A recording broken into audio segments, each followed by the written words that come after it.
Ito ang pinakamataas na tulay sa buong mundo. Sa sobrang taas nito, kahit pagpatong-patungin mo ang dalawang Eiffel Tower, hindi pa rin ito maaabot ang tuktok ng tulay na to mula sa ilalim. At ang mas nakakamangha, pagdating ng gabi, nagliliwanag ito na parang isang higanteng kumukutitap na liwanag na nakalutang sa gitna ng mga ulap.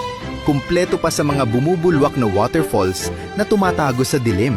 Para mabuo to, kailangan ng mga trabahador na magbitin sa hangin at hiwain ang mga bundok at bukirin bago makarating sa tulay para sa mahabang daanan nito.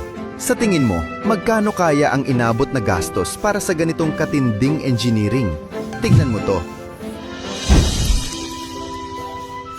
Ito ang Huajiang Grand Canyon Bridge sa China, ang kasalukuyang may hawak ng titulo bilang pinakamataas na tulay sa buong mundo. Sa taas na 625 meters, halos 9 na beses itong mas mataas sa Golden Gate Bridge ng San Francisco, USA. Ang paghati sa lupain ay hindi sinasadya. Ito ang naging tanging paraan para maging diretso at maayos ang takbo ng daanan. Dati, inabot ng 2 oras ang biyahe sa paligid ng canyon. Ngunit dahil sa taas at tibay ng disenyong ito, nalampasan ang limitasyon. Dahil dito, ang dating matagal na ruta na umaabot sa 2 oras, na yon, naging 2 minuto na lang. Pero hindi lang to basta daanan.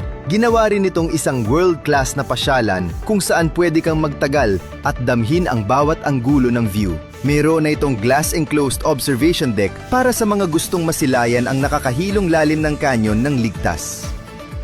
Para sa mga mahilig sa thrill, may mga extreme sports activities pa na siguradong magpapabilis ng tibok ng puso mo. At kapag napagod ka na sa adventure, may mga cafe rin sa itaas para makapag-relax habang ninanamnam ang malamig na simoy ng hangin. At hindi natatapos ang ganda nito sa sikat ng araw. Ang mga ilaw nito na dahan-dahang nagbabago ang kulay ay hango pa sa tema ng mga sinaunang painting ng mga ilog at kabundukan. Imbes na basta istruktura lang sa gabi, nagmumukha itong mahiwagang palasyo sa langit na tila lumulutang sa gitna ng kadiliman. Ngayon, ang malaking tanong, magkano nga ba ang ginastos para sa ganitong kalaking project? Sa totoo lang, umabot ito sa mahigit $1.5 billion o 92 billion pesos kung sa pera natin. Medyo malaking halaga, pero kung titingnan natin ang level ng engineering na ginamit, sulit na sulit ang bawat sentimo para sa galing na dala nito.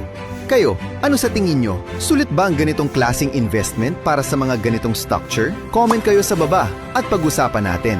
Ito ang Tignan Mo To, para sa mga kwentong mas malalim pa sa nakikita ng mata. See you sa susunod!